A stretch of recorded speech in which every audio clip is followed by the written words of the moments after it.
Okay, so today we're kind of summarizing the things we learned yesterday. So there's two ways we can name polynomials, and that's by their degree. And the second way we can name a polynomial is by their number of terms. And so this is what we did yesterday, and then gave them a quick example. This polynomial here, and we would say by degree it's a quadratic. The exponent is a 2, so it's called quadratic, and it has 1, 2, 3 terms. So it's a trinomial. We kind of liken this to a first name and last name. Every polynomial has one. So by degree and by the number of terms is a quick review of what we did yesterday. And now we're going over more just practice examples that we're going to do. All right, so with this particular one, we've got the options of to name it by degree. How would we classify this? What's the highest exponent in this polynomial on the letter? 1. It's a 1, so that is linear. You just use your chart, you know it's linear, and go. I'm going to erase the chart, so I'm going to be a little bit of a stickler, and I'm going to erase the chart in a minute. So if you don't have it by the end of the notes. All right, so it's how many terms does it have? 2 terms, because they are separated by addition or subtraction. A constant is the one that has no letter associated with it. So which term is the constant term here? Which one is just the number with no letter? 1/6, good. The lead term is the one where you found this name. We know it's linear because of that term. So that's the lead term. It's one that has the biggest exponent on the x. And you put down all of it. The lead term is the whole thing. The leading coefficient is just the number in front of it. Any questions about these answers here? Are we good? Everybody did it from yesterday? That was No, it. a lot of them didn't do it. Didn't even start it? Yeah.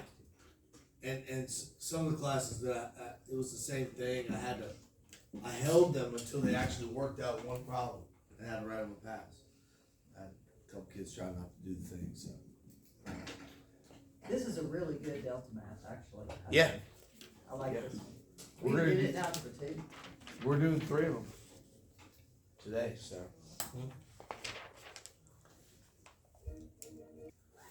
All right, so we're looking for the lead term is going to tell us how we name it by degree. So find the one that has the biggest exponent and know that's the lead term. So in a way you would want to, you kind of start that way without thinking. So which one would be our lead term with the biggest exponent? Times x to the 5th. Right. X to the 5th. All right, so that's the lead term, and since we know that it's labeled by that exponent, and it is a quintic because degree 5 is quintic, is a special name. How many terms are there? 3. I see that addition, it separates 1, 2, 3 pieces. They're not asking for the name trinomial here. Which one is just a number with no letter? The number 1. And the leading coefficient is the number in front of the lead term, so 1/7. This should be reviewed from yesterday, though. So we should be starting to pick this up pretty quickly. Or at least feel more comfortable than yesterday. This one's too similar.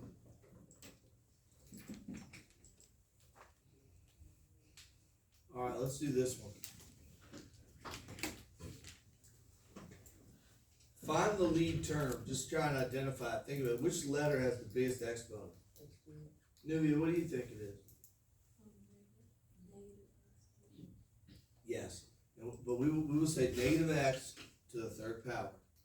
Or negative x cubed.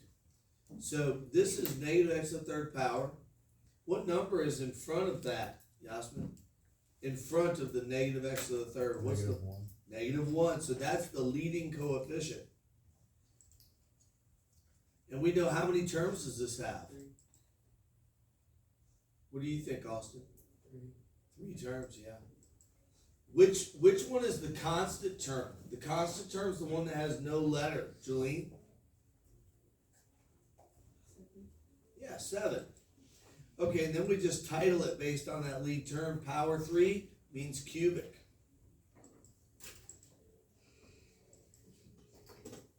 What do you guys think? Are you guys okay with this? All right, the next thing we're going to do is another classification. Determine first if this is a polynomial or not. Remember, polynomials have to have positive whole number exponents. The letters can't be in the denominator, and they can't be under a radical. Is this a polynomial or not? Yeah, it is. Uh-oh. Now we're asking by the number of terms here. Which name would it have? It has 2 terms, so it's a binomial. What's the degree?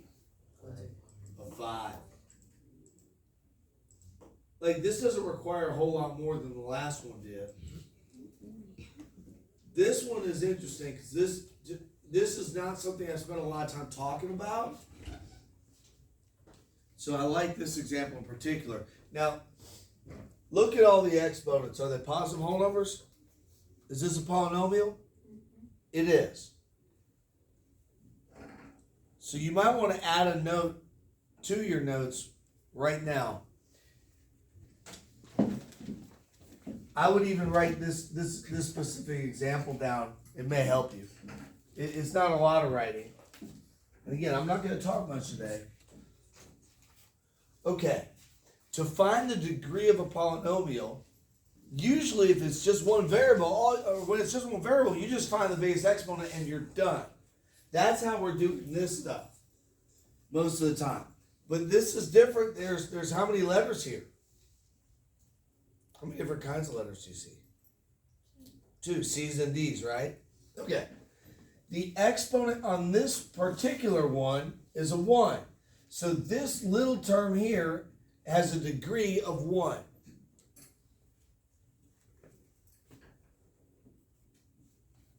The degree of that one is not 1.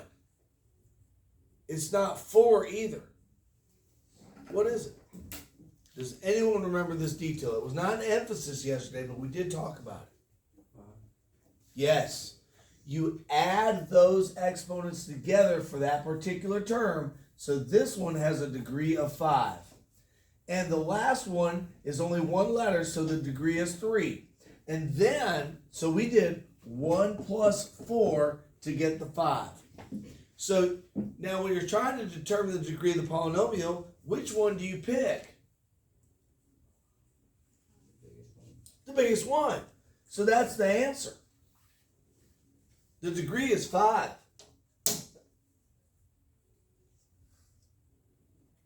So what is the new thing? It's not really new. We did cover it yesterday, but only briefly.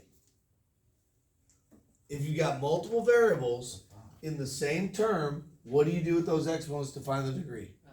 You add them up.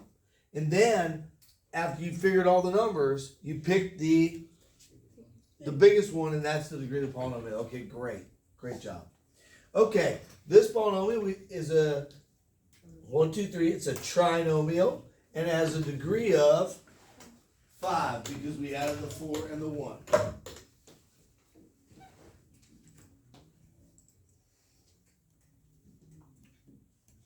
You see that?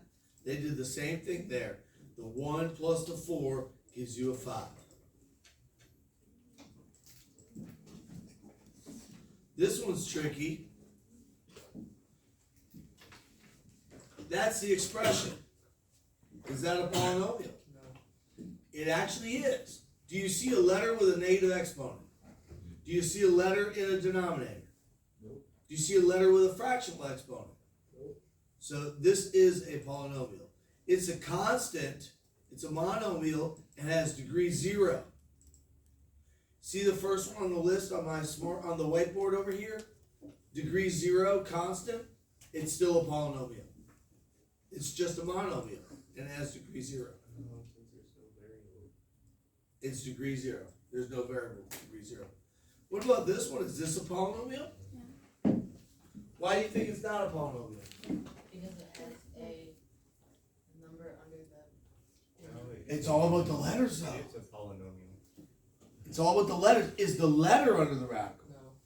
That exact number, we had two examples. We had square root 5 and we had square root 5x. The square root 5 was actually a polynomial. Only when the letter's under the radical is it disqualified. Okay? So here we would say it is, and the degree is a 5 and it's a trinomial. Okay? I'm not going to, we've already kind of done that. So let's go to 1. This one is a polynomial. I'm sure there's got to be something that's not. Okay, look at this. Just, what's the degree? What's the degree of that term? 5. How did we get it? Add. What's the degree of this term? 6. How did you get it? You added 5 and 1. Add the exponents. Don't start adding the coefficients. Okay, so we would say this is degree 6.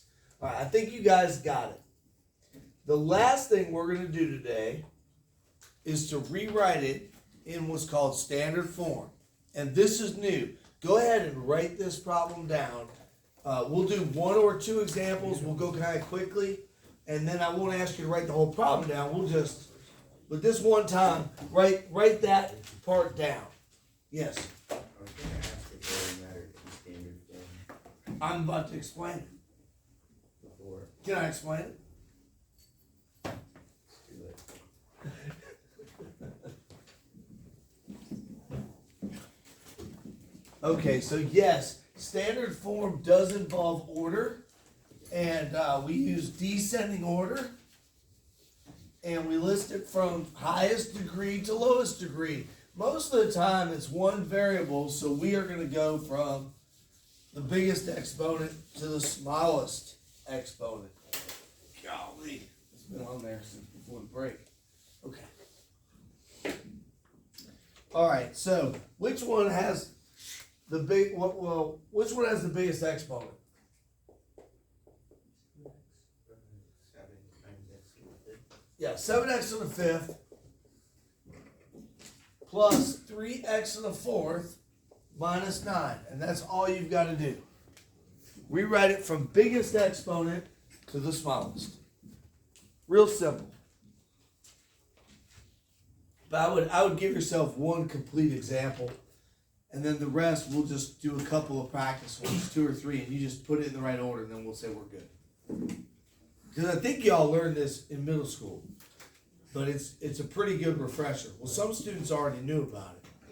You learned this in middle school? Huh? You learned this in middle school? You didn't? Yeah, you did. No. Then yeah, we remember. You kind of did. You said, is that when the order matters? And that's exactly what we did. Yeah, that's because I saw it on the. Well, yesterday when I was reading the answers during the notes during class, some of the kids already knew. They said put it in polynomial order. They were trying to say put it in order. So that's what standard form is you put it in descending order. Show the solution here. 5, 4, none. Like by degree, 5, then 4, then basically 0 because there's no letter there. The constant is last. It's kind of like the caboose of a train. And this is, what's in the front of the train? What do they call that? Train driver. Well, the engine. The engine is the first part of the train. And if you look at these graphs, this is the one that has the highest exponent is the most powerful part of that polynomial. And the constant over time becomes negligent. But that's not this lesson. Okay. Which one would we write first? X to the 5th. Which one will go second? This is where we're going to run into some issues. And which one will come third?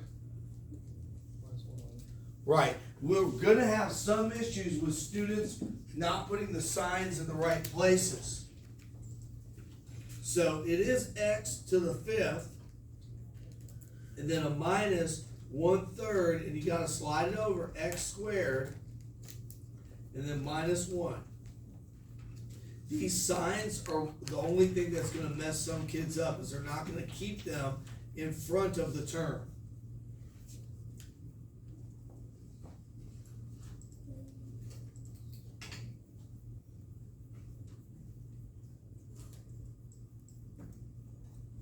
Let's make this one our last example. I think you guys are kind of ready. Go ahead and put this one in descending order.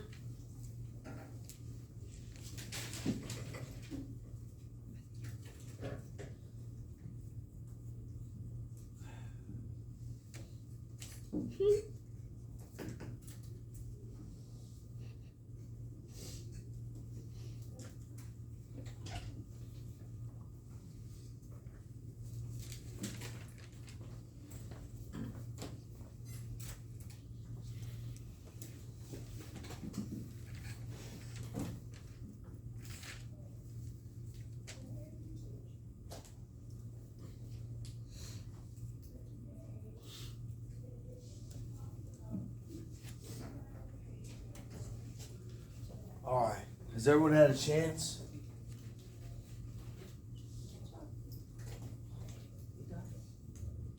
So the fourth power would go first.